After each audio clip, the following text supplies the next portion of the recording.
হযরত আলী রাদিয়াল্লাহুকে স্মরণ করে ইসরায়েলের বিপক্ষে যুদ্ধ শুরুর চূড়ান্ত ঘোষণা দিয়ে দিলেন ইরানের সর্বোচ্চ নেতা আয়াতুল্লাহ আলী খামেনি। তিনি জানান, মর্যাদাবান হায়দারের নামে যুদ্ধ শুরু হলো। হায়দার ইসলামের চতুর্থ খলিফা আলী রাদিয়াল্লাহুর আরেক নাম। মার্কিন প্রেসিডেন্ট ডোনাল্ড ট্রাম্প ব্যঙ্গ করে জানিয়েছিলেন খামেনি সহজ লক্ষ্যবস্তু।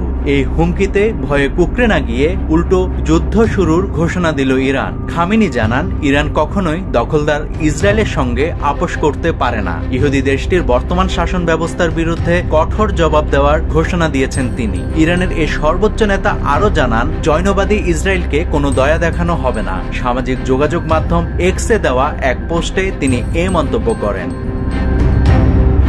যুদ্ধের ঘোষণা আসার আগে ডোনাল্ড ট্রাম্প রীতিমতো আগুনে ঘি ঢেলেছিলেন। মঙ্গলবার তিনি খামেনির অবস্থান শনাক্তের দাবি করে বলেন, যুক্তরাষ্ট্র চাইলেই তাকে হত্যা করতে পারে। ট্রাম্প আরও বলেন, আমরা জানি ইরানের সর্বোচ্চ ধর্মীয় নেতা কোথায় লুকিয়ে আছেন।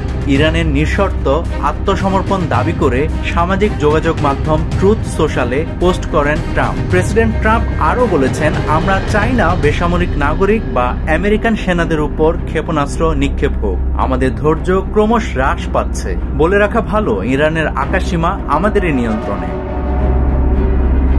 মার্কিন প্রেসিডেন্টের এই ধরনের হুঙ্কারের পরই যুদ্ধের ঘোষণা আসে ইরানের সর্বোচ্চ ধর্মীয় নেতার দিক থেকে। খামেনি লিখেছেন, আমরা জৈনবাদীদের প্রতি কোনো দয়া দেখাবো না। আরেক পোস্টে তিনি লিখেন, যুদ্ধ শুরু হলো। এই মন্তব্যগুলো তার একাধিক ভাষায় পরিচালিত এক্স অ্যাকাউন্টে প্রকাশিত হয়েছে। মার্কিন প্রেসিডেন্ট ডোনাল্ড ট্রাম্প খামেনিকে নিয়ে মন্তব্য করার পর এটি ছিল তার প্রকাশ্য প্রথম প্রতিক্রিয়া। নাভিদ হাসান, সোনালী নিউজ।